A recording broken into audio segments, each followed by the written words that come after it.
Доброе утро. У нас опять метель. Март порадовал нас, в кавычках, погодой. За всю зиму решил воздать нам за такую спокойную, бесснежную. Вот еду на работу, остановилась по делам. Решила показать вам, какой у нас бывает на Сахалине март. То есть на дачу уже спокойно я могла проехать по дороге. Ну и вот.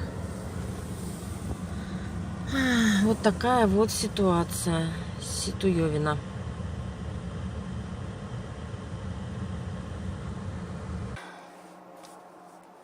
Добрый день. На даче мы с мужем. Муж решил попалить немного мусор, пока безветренно, пока вокруг снег. А я решила экспериментально посадить в теплице редиску. У нас опять замело. Сейчас покажу, что у нас на улице сколько снега. А в теплице у нас 25 градусов. И прям жара. Солнце светит, щурюсь, потому что невозможно от солнца. Хорошо, конечно, если бы не было снега, то уже прям весна-весна. Ну вот у нас на участке снега сколько. Это я откапывала. Все в снегу. Работник мой.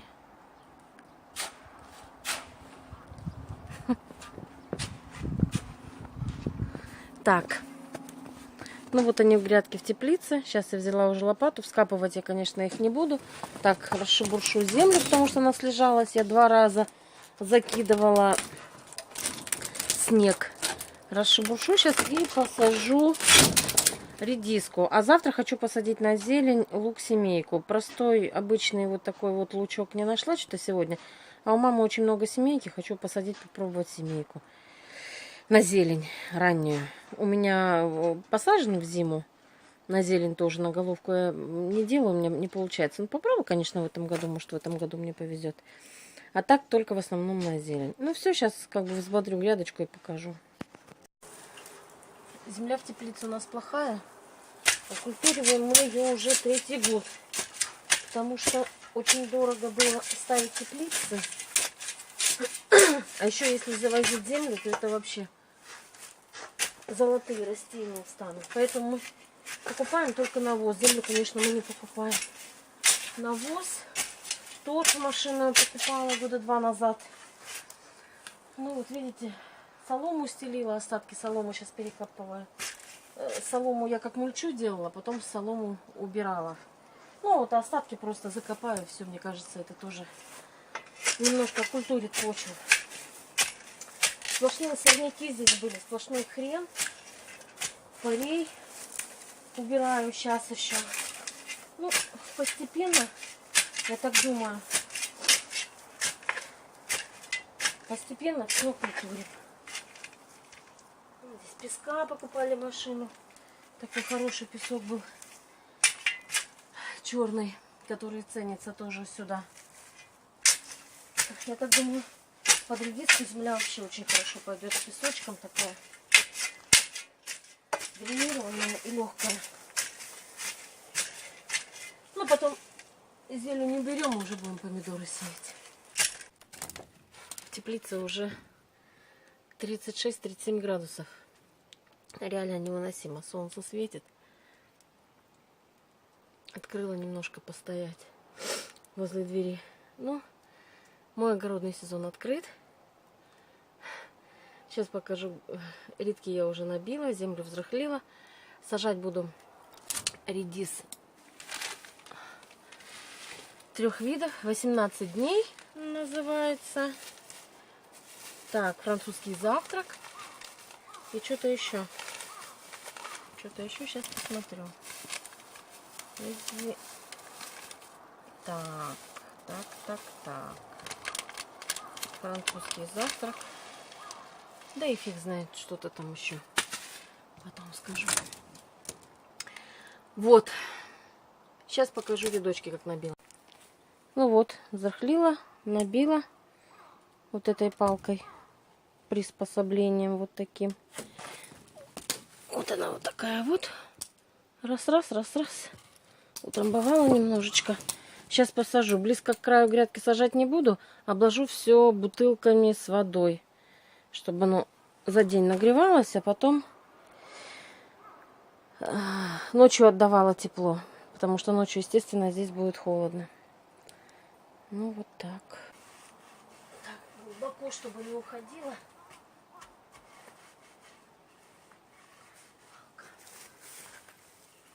Завтра по краям лучок посажу. Вот на то и на это. Ага. Навозик засохший. Все в дело. Все в дело.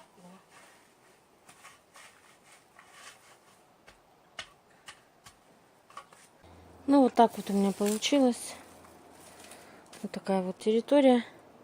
Обложила я вот это вот все такими вот батареями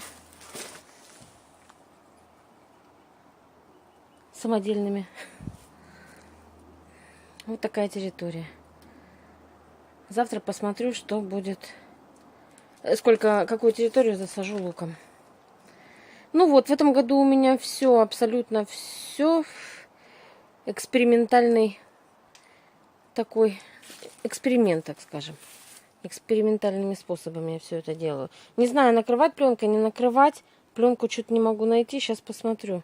Еще позвоню, спрошу у мамы. Ну вот. Такой вот пятиминутное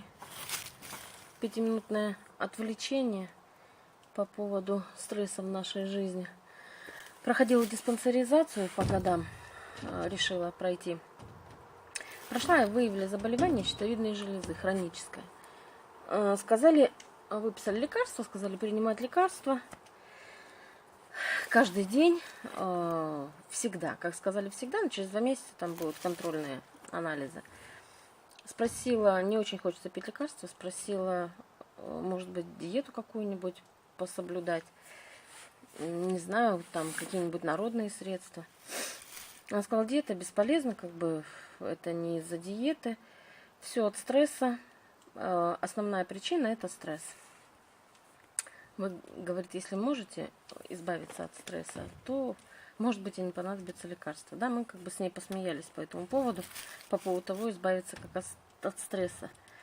Ну, кто работал на производстве, на каком-нибудь, да, на ответственной должности, ну, или не на очень ответственной должности, просто работал, а теперь занимается своим хозяйством, работает на себя, прекрасно понимает, да, в чем разница. В повседневной жизни, не работая на производстве, и так-то достаточно стрессов. А работая, избавиться от них просто невозможно. Сейчас на дачу ехали с мужем, заехали в магазин, купили покушать. Ну, покушать как купили? Вот купили один кусочек вот такой колбаски одного вида.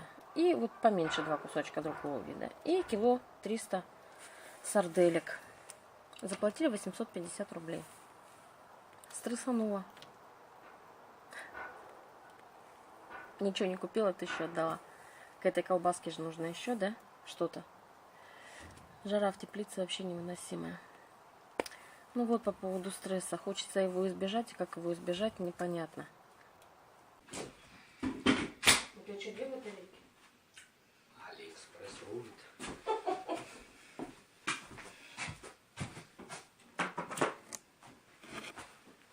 Ну а что, здесь одна батарейка стоит те же деньги, блядь. Вот так как мы пользуемся. Просто пиздец приходится мыть по себе. Ой, ну это вообще другое дело. Может быть, у меня тоже батарейка села? А? Попробуй заведи. Ну это вообще другое дело. Вообще без напряга. А у тебя сколько?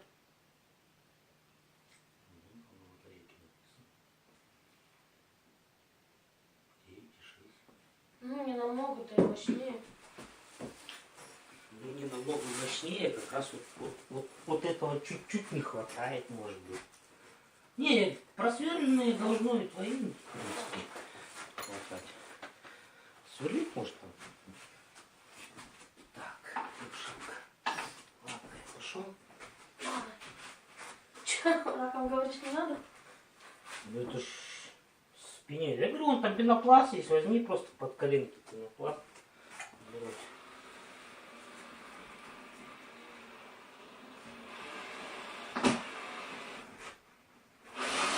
Ай.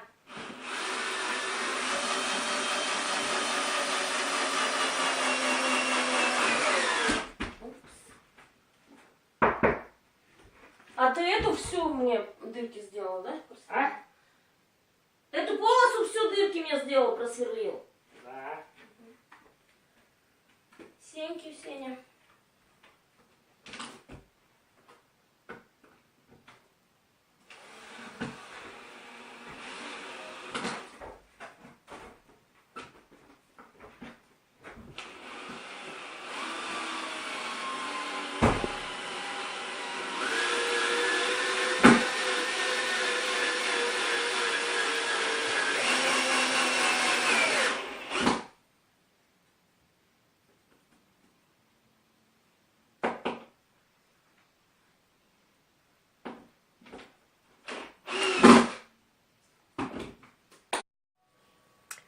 Ну все. Приехала домой, уставшая, довольная. Муж остался на даче, доделывает там дела кое-какие. Поэтому всем удачи. Подписывайтесь, как всегда. Ставьте лайки. До свидания. До новых встреч.